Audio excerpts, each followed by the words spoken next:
The last thing the Elthari expected was a human ship in the outer veil. Nobody came here by choice. The outer veil was a place of dead stars, broken rock, and silence so deep it felt like a warning. 300 years of war wreckage floated in it, and the coalition had quietly agreed, without ever writing it down, that this place was best left alone. The UES Ironhold did not care about quiet agreements. She came in slow, running cold, her lights dimmed to almost nothing. She was a long ship, dark gray, built for endurance rather than beauty. Her hull carried the marks of 3 prior deployments, patches over patches, carbon scoring along the port side from a close call near the Drevian border 2 years ago. She was not new. She was not pretty. But every system aboard her worked, and the crew knew exactly what each one of those systems could do. Admiral Dara Holt had sent the Ironhold here with a simple order: survey the outer veil's edge, document any sundering war wreckage, and come back. No engagement, no contact, just eyes and data. Captain Riven Cole had every intention of following that order, right up until his scanner officer, Sable Marsh, said 4 words that changed everything. "Sir, something is here." It appeared on the long-range screen as a mass reading first. Too large to be an asteroid. Too structured. Sable brought it in on active scan, and the bridge went quiet the way bridges go quiet when something is wrong in a way nobody has words for yet. The shape on the screen was enormous. Not Warship enormous. Moon enormous. A vessel so large that the Ironhold could have fit inside its secondary docking bay with room left over. Its hull was dark, the metal a deep color that ate light rather than reflected it. The Elthari had built it that way. They had built everything to intimidate. Counselor Varath identified it before the ship's records did. He was standing near the back of the bridge, as Coalition observers always stood, slightly removed, as if closeness to humans was a thing to be managed in small doses. When the image resolved on screen, he made a sound. Not a word. A sound. Low and involuntary, like something had pressed on a part of him he did not use. "That," he said, "is the Velmoran." Nobody on the bridge knew the name. Sable pulled the Coalition records. The file was old, flagged restricted, then reflagged confirmed destroyed. The Velmoran had been the centerpiece of the Elthari war fleet during the Sundering War, a super dreadnought, the ship that had cracked 14 inhabited systems before a Coalition sacrifice fleet had stopped it. The records said it was obliterated. They had always said it was obliterated. The records were wrong. Cole studied it for a long moment. Full passive scan. I want everything. Sable ran the sweep. What came back was not comforting. Hull integrity at 11%. No power output. No thermal signature. No life signs. No electromagnetic activity of any kind. By every measure that existed, the ship was dead. Had been dead for 3 centuries. It was a tomb, drifting in the dark at the edge of nothing. "Coalition salvage law," Varath said, his voice back under control now, "is clear on Sundering war relics. We report the find and withdraw. A recovery team is dispatched through proper channels. We do not approach." Cole looked at him. "We're already approaching." Varath's secondary eyelids flickered. That was the Elthari equivalent of blinking hard. "Captain, this vessel destroyed 14 systems. The fracture beam it carried could destabilize a star's core. Coalition protocol exists for a reason." Coalition protocol also told me the ship was destroyed. Cole turned back to the screen. "I'd like to know how much else in that file is wrong before I write my report." He ordered the Ironhold closer. The dead giant grew on the screen. Up close, details resolved that passive scan had missed. Inscriptions ran across the hull in old Elthari script, carved deep into the metal, the kind of marking a civilization puts on something it considers permanent. Coalition war medals. Kill tallies. The Velmoran had been proud of what it was. Sable Marsh had not stopped working her instruments. While the others looked at the hull, she looked at the numbers. Something in the deep scan data was not sitting right. Background radiation across the sector was normal, but inside the Velmoran's core mass there was a reading that did not belong. Faint, rhythmic, perfectly spaced. She stared at it for almost a full minute before she said anything. She wanted to be sure. She ran the filter 3 times. Each time it came back the same. She pulled Cole aside, away from Varath, and showed him the screen. He looked at it. He did not say anything for a moment. "How long has it been doing that?" he asked. "Since we started scanning it," she said. "It got stronger when we went active." Cole looked at the dead ship on the screen. The ship that had killed 14 systems.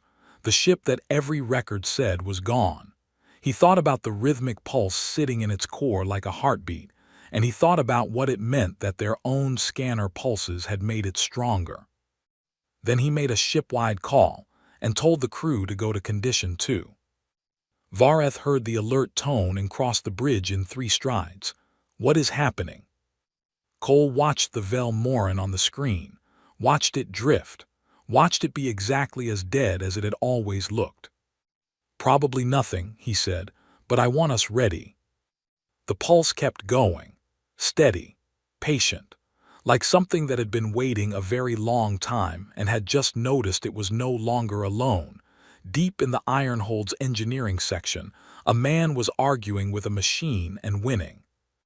Chief Engineer Pav Oren had spent 22 years talking to engines the way other people talk to old friends. He knew when something was running hot before the gauges told him.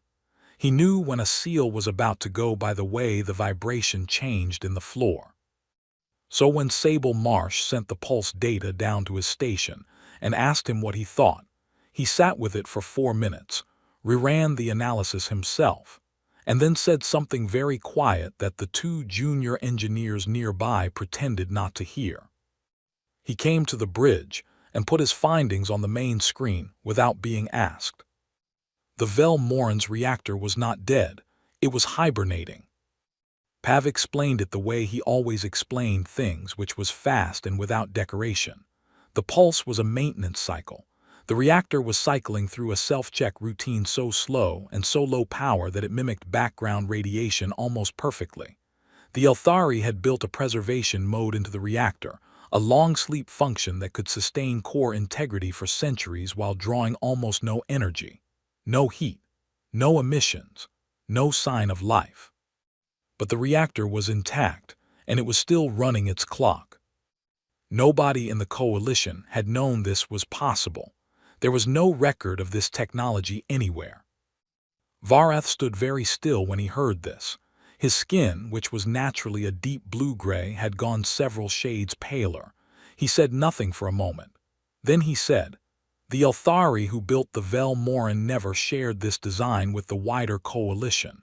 It was military only. That knowledge was considered lost with the ship."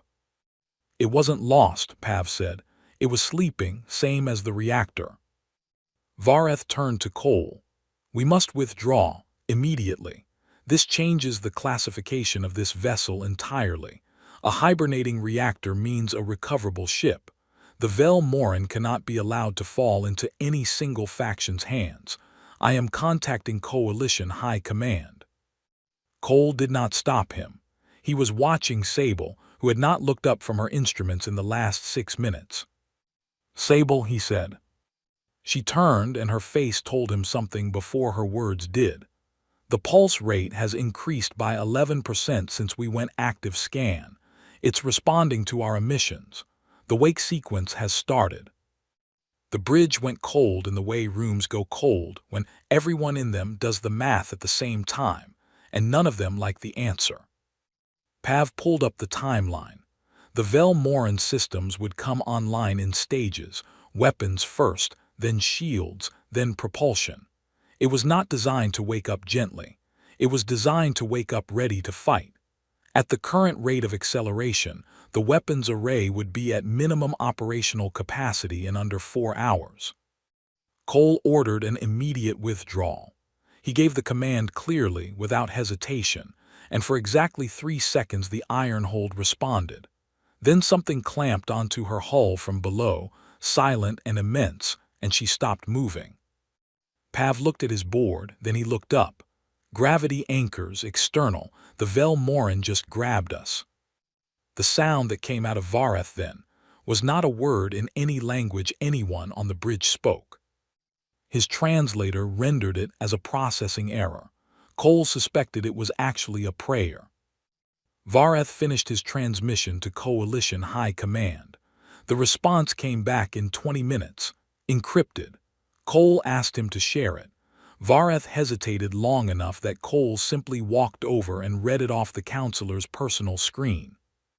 The Coalition was dispatching a full battle fleet. Estimated arrival, 9 hours.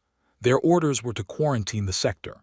If the Vel Morin showed any sign of reactivation, they were to destroy it at maximum range, full spread. If the Ironhold was too close to guarantee a clean shot, the Ironhold was an acceptable loss. The crew of the Ironhold were, in the language of Coalition Command, an understood cost. Cole read it twice, then he handed the screen back to Vareth. He pulled Commander Liss Oran aside. Liss was his executive officer, the kind of person who had survived 3 combat tours not by being lucky, but by being precise. She read the message summary off his face before he told her. 9 hours, she said. Weapons come online in 4. So the Coalition fleet arrives 5 hours after we're already dead. That's the math. Liss looked at the Vel Morin on the screen, then back at Cole. What do we do? Cole had already been thinking about it since the gravity anchors hit.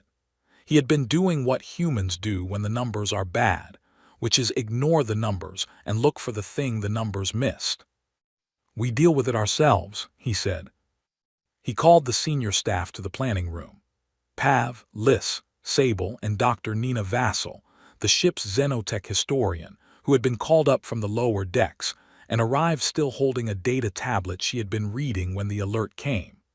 She was the youngest person in the room and the only one who looked more excited than afraid, which Cole found simultaneously useful and mildly alarming. Behind them, through the viewport, the Vel Morin's hull had begun to glow. Ancient Elthari war markings, 3 centuries dark, lit up in a slow creep of bioluminescent dye pressed deep into the metal. Kill markings, system markers, the names of the dead. Vareth saw it from the bridge and said nothing. There was nothing left to say. The tomb had become something else. It was waking up, and the only people close enough to stop it were the ones it was already holding. Nina Vassal had spent 6 years studying dead civilizations, and in all that time, she had never once expected the dead to reach back. She spread everything she had across the planning room table. Coalition records, Elthari war texts she had translated herself over the past 2 years for reasons that had felt purely academic until about 40 minutes ago. Cross-referenced engineering data on sundering war weapons platforms. She worked fast, the way she always worked, quietly and without looking up, building a picture out of pieces while everyone else talked around her. She found what she was looking for and interrupted Cole mid-sentence without apologizing. The wake sequence has a window. Everyone looked at her. She pointed to a passage in the Elthari text, then to the reactor data Pav had pulled. When the Vel Morin was built, the Elthari engineers knew the hibernation to active transition put enormous stress on the coolant channels. The channels had been static for however long the ship was sleeping. If the reactor ramped up at full speed, the coolant couldn't compensate. They would crack. The reactor would overload. So it destroys itself when it wakes up, Liss asked. No, they built a safety protocol. During the first phase of the wake sequence, there is a 15-minute window where the reactor accepts external power feed input. If you push the right signal into the external nodes, you can force the reactor into an emergency cooling cycle. It shuts itself down. Controlled. Safe. The ship goes dark for good. Pav leaned over the data. His eyes moved fast. Where are the nodes? Deep in the ship's spine. Central corridor, 7 levels below the main hull breach point. Silence. So someone has to go in there, Sable said. While the defense systems are waking up, Pav added. Yes, Nina said. Vareth had been standing near the door. He had not sat down once since the briefing began. This is not a viable plan. The Vel Morin's internal defense network consists of automated combat drones, each one rated against coalition military hardware. Your personal weapons will not be sufficient. The corridors are built for Elthari dimensions. You will be navigating an alien warship in partial darkness, while armed systems actively hunt you, and you have perhaps 3 hours before the weapons array comes online. He paused. I am not saying this to discourage you. I am saying this so you understand what you are walking into. Cole looked at him for a moment. Noted, thank you, counselor. Vareth blinked. He had expected argument. He did not know what to do with being thanked. Cole turned to his people. The boarding team needs to reach the nodes and execute the shutdown. That takes care of the reactor problem. But there is a second problem. He pulled up ARDEN's projection on the room screen. ARDEN was the ship's tactical AI, and it had been running numbers since the gravity anchors hit. The window for the power feed is 15 minutes, but the Vel Morin's weapons will reach minimum operational level at roughly the same time that window opens. There is a strong probability it fires before the shutdown completes. Pav said, strong probability meaning what exactly? ARDEN's voice came through the room speaker, calm and precise. 81% chance of weapons discharge before shutdown sequence finishes. So we also need to stop it from firing, Liz said. Or survive the shot, Cole said. Everyone in the room looked at him. He pulled up a second screen. ARDEN had been running a parallel calculation, one Cole had asked for quietly before the meeting. The Ironhold's forward shield array was not designed as a weapon, but Pav had once told Cole over a terrible cup of whatever passed for coffee in deep space that a shield array under controlled collapse produced a field inversion. Energy going in came back out, directionally, at whatever the shield was pressed against. If we reconfigure the forward array and position ourselves directly in the Vel Morin's weapons discharge path, Cole said, point-blank range, the moment it fires, the field inversion bounces the energy back into the weapons array itself. The Vel Morin destroys its own guns. The room was very quiet. That will also destroy our forward shields, Liz said, possibly our forward hull. Yes. And we have to be close enough that there is no margin for drift. Yes. Pav sat back in his chair and stared at the ceiling. Then, slowly, he started to laugh. It was not a short laugh. It went on for several seconds.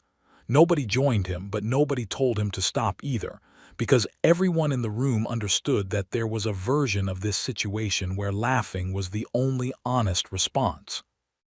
I need 2 hours to reconfigure the array, Pav said when he was done. And I need to be on the boarding team. Nobody else knows how to set up the power feed input correctly. Sable said she would lead the team. Dorn and Rika, 2 combat engineers from Pav's own section, volunteered. No one was surprised. Cole looked at all of them. People who had signed up for deep space survey work and were now preparing to board a 300-year-old weapon the size of a moon. Nina stays on comms, he said. She translates anything the team encounters inside. Liz runs the bridge while I manage the maneuver. He looked at Pav. 2 hours. Pav was already moving toward the door. 1 hour 50. I work fast when I'm scared. Vareth remained in the room after the others left. He stood by the viewport, looking at the Vel Morin's glowing hull markings, the slow pulse of ancient war pride lighting up the dark. Your species, he said, not to anyone in particular, calculates the odds and then ignores them. Cole, still at the table, looked up. We calculate them, we just don't stop at them. He left Vareth alone with the view and went to get ready. The first thing the boarding team noticed when they cut through the Vel Morin's hull was the smell. It was not a bad smell. That was the strange part. 300 years of sealed atmosphere, and it smelled faintly of something Sable Marsh could not name. Cold stone, maybe, old metal, something slightly sweet underneath, like resin or dried plant matter. The Elthari had kept living things aboard their warships. Gardens, Nina had told them over comms during the breach, not for food, for air quality and morale. Whatever had grown here was long dead, but the smell of it had pressed itself into the walls and stayed. The corridors were enormous. Sable had known they would be. Elthari stood nearly 3 meters tall, broad-shouldered, built like architecture. Their ships were proportioned for them. Walking these halls felt like walking through a building that had never been meant for humans, every surface slightly too high, every doorway slightly too wide, the whole space carrying the feeling of being somewhere you were not supposed to fit. Pav walked immediately behind Sable, his tool kit on his back, looking at everything with an expression Sable recognized from the one time she had seen him walk into a museum on Earth and stand in front of an old engine for 20 minutes without blinking. "The conduit runs," he said, pointing to a cluster of thick cables along the wall. "Look at that routing. That is not random. That is deliberate redundancy. They ran 3 separate feeds for every critical system. This ship could lose 2/3 of its internal cabling and still function." "Pav," Sable said. "Right walking." Dorn and Rika covered the rear. Dorn had taken a hit from one of the hull breach sparks during the cut and had a burn across his left forearm. He had wrapped himself without mentioning it to anyone.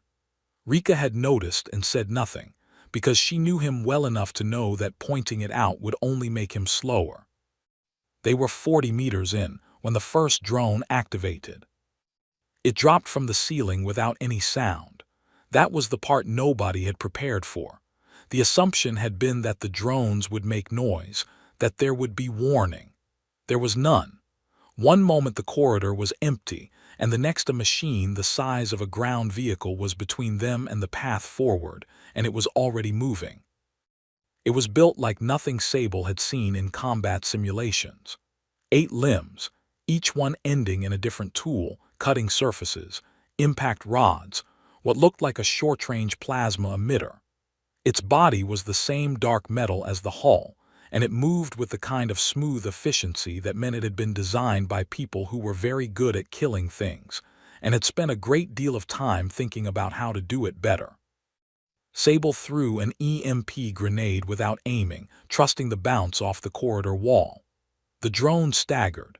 Dorn hit it from the left with his cutter on max power, burning through one limb cluster. Rika came in from the right, and between the 3 of them, in a corridor that was too big and a situation that was too fast, they brought it down.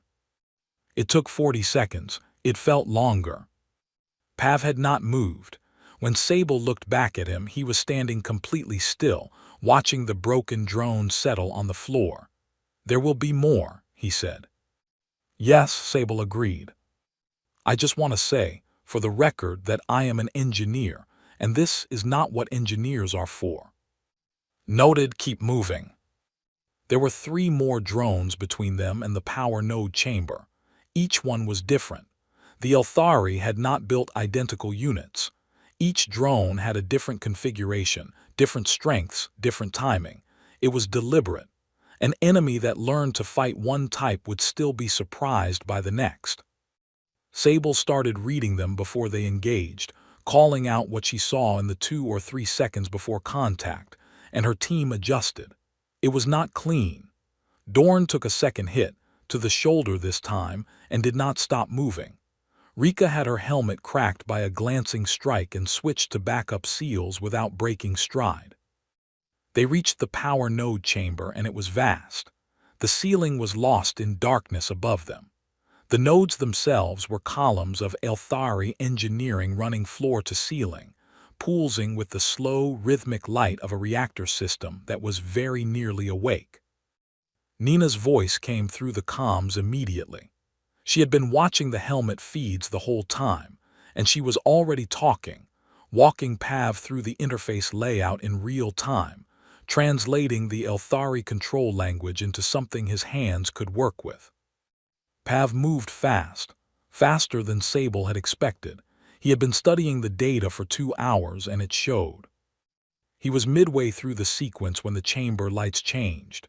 Not the node columns, something else. Something higher up in the ceiling darkness. A sound came with it, low and resonant, not mechanical, not human. It felt like the ship itself was breathing. Nina went quiet for 3 full seconds. Then, the main AI just activated. It is speaking. Give me a moment. The sound continued. It filled the chamber in a way that seemed to come from everywhere. It is asking, Nina said slowly, who is present and why you are accessing its systems. Sable looked up at the darkness, at a voice that had not spoken in 300 years, in a ship that everyone had decided was dead. She keyed her external speaker so the ship's microphones would carry it. We're humans, she said, and we're here because nobody else was going to do it. The sound changed, not words, just a shift in tone, like something very old had heard something it did not expect. Pav kept working. On the edge of the outer veil, a coalition fleet dropped out of transit and came to a hard stop. There were 11 ships, heavy cruisers, 2 destroyers, 1 command vessel carrying Admiral Dara Holt, who had been pulled from a debrief in the middle of another sector when the emergency signal came through. She had read the situation file on the transit in.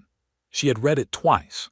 She had then sat very still for a long moment, the way she sat when she needed to think past the part where thinking felt useless. The Vel Morin was on her screens now, still enormous, still terrifying even at this distance, and beside it, tiny by comparison, the Ironhold, drifting on the edge of the gravity anchor's reach, forward hull positioned directly against the dead ship's weapons array. Her tactical officer told her what that positioning meant. She did not order her fleet to fire, not yet. Cole's voice came through on her channel, calm and clear. Admiral, we ask that you hold your position. We have a boarding team inside. We have maybe 8 minutes. Captain, she said, the coalition order is to destroy that vessel. I know, give us 8 minutes. She looked at the screen, at the Ironhold, impossibly small against the Vel Morin's mass, at the weapons array that was beginning to track slowly, with the patience of a machine that had been waiting 3 centuries for exactly this. She said nothing, but she did not give the order to fire. Inside the Vel Morin, Pav was on the 5th stage of 9. The AI was still speaking. It had not stopped since Sable answered it. Nina was translating in pieces, her voice tight with the effort of keeping up. The AI was not hostile. It was cataloging, asking questions in the way that very old systems ask questions, methodical, thorough, without urgency. It asked what species they were. It asked how they had found the ship. It asked what the current date was in Elthari reckoning. When Nina gave it the equivalent, the sound it made was not something the translator could render. It just sat in the air. 300 years was a long time to be alone with your own maintenance cycles. Stage 6. On the bridge, Cole watched the weapons array tracking. Liz called the angle, quiet and steady, adjusting the Ironhold's position in tiny increments to stay in the path of the shot. Too far left and the field inversion would miss. Too far right and the deflection angle would send the energy somewhere unpredictable. It had to be direct, point blank. The Vel Morins barreled down their throat. Varath stood at the back of the bridge and did not speak. He was watching Cole. He had been watching Cole for the last 20 minutes. He had watched him reconfigure the shield array with Pav's instructions relayed from inside the enemy ship. He had watched him position the Ironhold like a man placing a tool precisely, without hesitation. He had watched him check on his boarding team twice, not with anxiety, but with the specific calm of someone who had given a job to people he trusted and was now letting them do it. Varath had commanded Elthari vessels. He knew what command looked like. He had never seen it look quite like this. Stage 7. The weapons array stopped tracking. It had found its target. The Ironhold's forward section filled the targeting solution completely. Cole said, "Sable time." Her voice came back through the speaker. 2 minutes, maybe less. The array is locked. We may not have 2 minutes. A pause. The sound of Pav working, fast and physical, something metal connecting with something else. "Then we'll have one," Sable said. The Velmoran fired. The fracture beam had not been used in 300 years. When it came without a build-up, without a charge sequence. Without any of the cinematic warning that human weapons gave before they discharged. It simply existed, and then it was there. A column of light and distortion that made the space it passed through look wrong, like reality had been folded. Cole hit the shield maneuver trigger at the same moment. The collision was not loud. Sound does not travel in space, but every person on the Ironhold felt it through the hull, through the floor, through the soles of their boots and the fillings in their teeth. The field inversion caught the beam at point-blank range, and the energy went back the way it came, redirected, concentrated, slamming into the Velmoran's weapons array from inside its own discharge path. The array detonated. The Ironhold was thrown, not gently. Every loose object on every deck became a projectile. 3 sections lost power. The forward hull buckled along 2 stress lines Pev had already flagged as marginal. Fires started in the secondary corridor network, and the suppression systems handled them one by one. ARDEN went offline. 41 seconds of silence. Then ARDEN came back. Liz Oran, bleeding from a cut above her eye, pulled herself back into the command chair and started calling status. Deck by deck, system by system, the crew answered. Every single one of them answered. In the power node chamber, the detonation had thrown the boarding team sideways. Rika hit the wall hard and went still.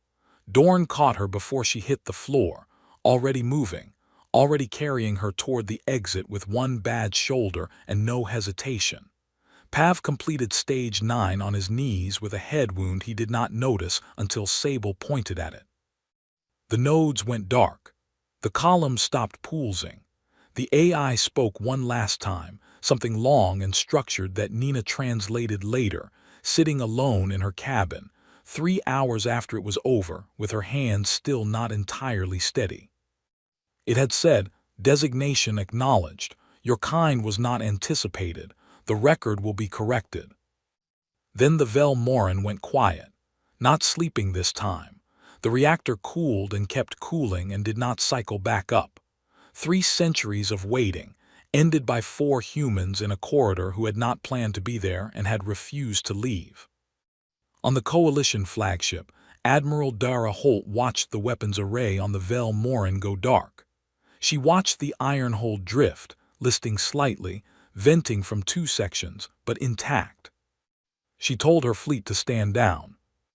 Then she opened a channel to the Ironhold and waited for Cole to answer.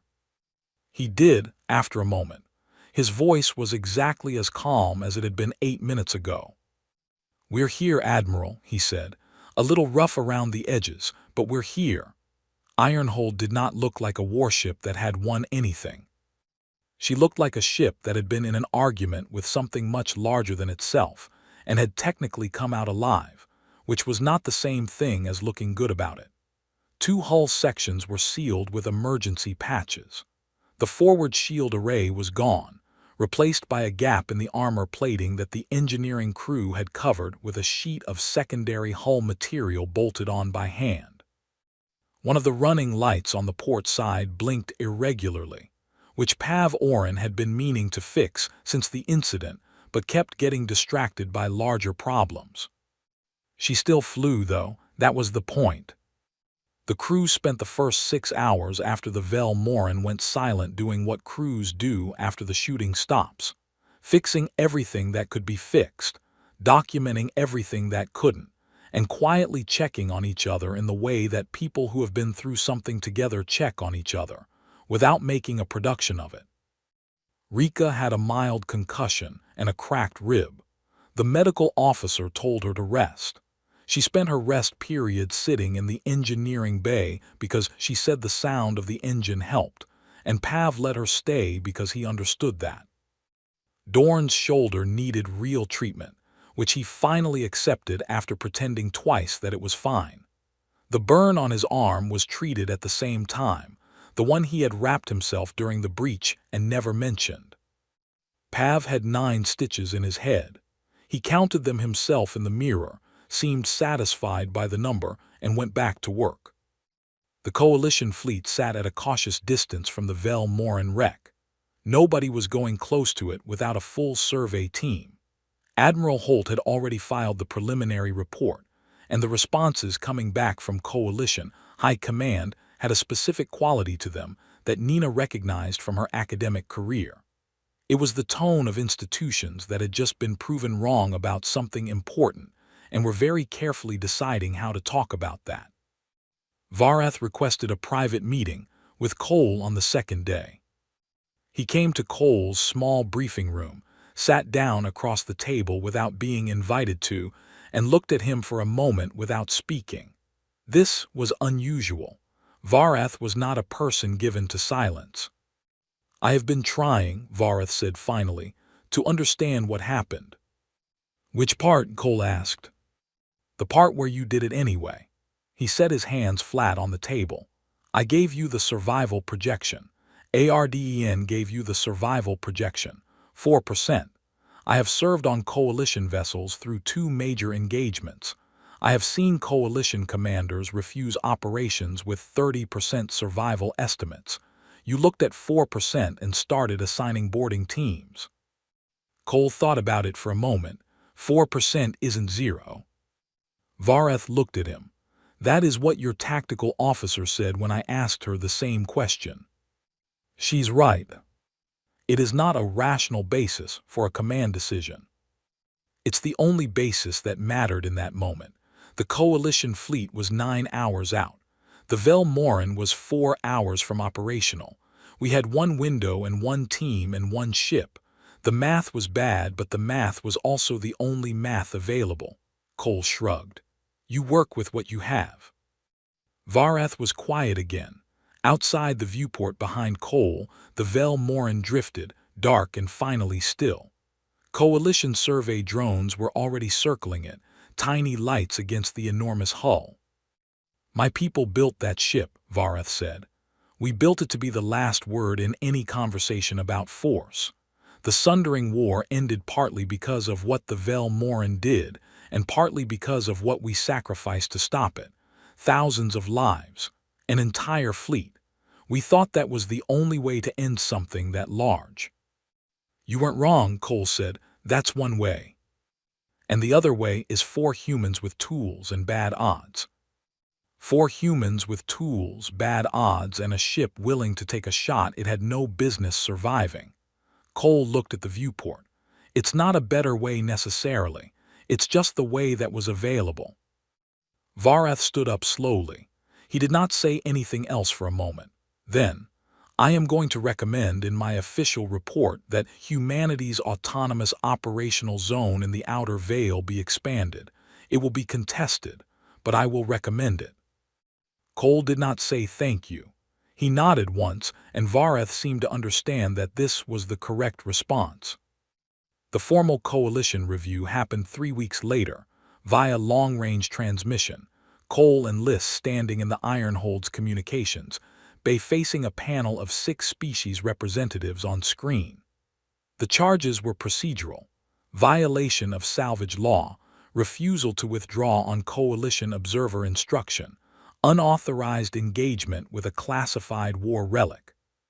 Cole gave a short statement. He said the situation did not allow for the response time that proper procedure would have required. He said he made the best decision available with the information and the people he had. He said he would make the same decision again. The panel deliberated for 2 days. The result was a formal reprimand, filed and immediately classified. In practice, it meant nothing. What actually happened was that 3 Coalition species quietly began requesting joint survey operations with human ships in the outer veil. They did not explain why. They did not need to. Nina published her translation of the Velmoran AI's final statement 6 months later. Academic arguments about what it meant ran for years. She did not participate in most of them. She had been there. She did not need to argue about what something meant when she already knew what it felt like. On the repaired Ironhold, 2 weeks after the incident, Sable Marsh stood on the observation deck and watched the Velmoran being towed by Coalition salvage tugs, slow and careful, away toward a research station. Pav came in with 2 cups of something hot and handed her one without asking if she wanted it. They stood there for a while. "You know they're going to take it apart completely," Pav said.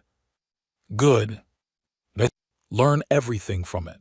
3 centuries of Elthari engineering sitting right there."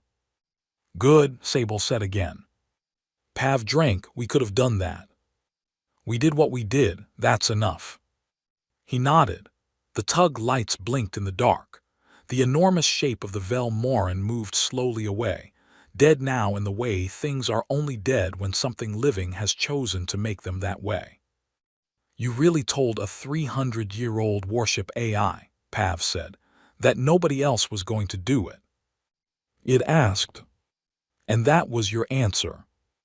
"It was accurate." Pav looked at his cup. "I think it understood you."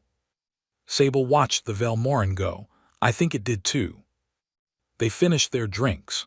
The Ironhold hummed around them, engines steady, systems running, lights blinking correctly on every deck except the one port running light that still needed fixing. Pav noticed it on the way back. He said he would get to it tomorrow. He did.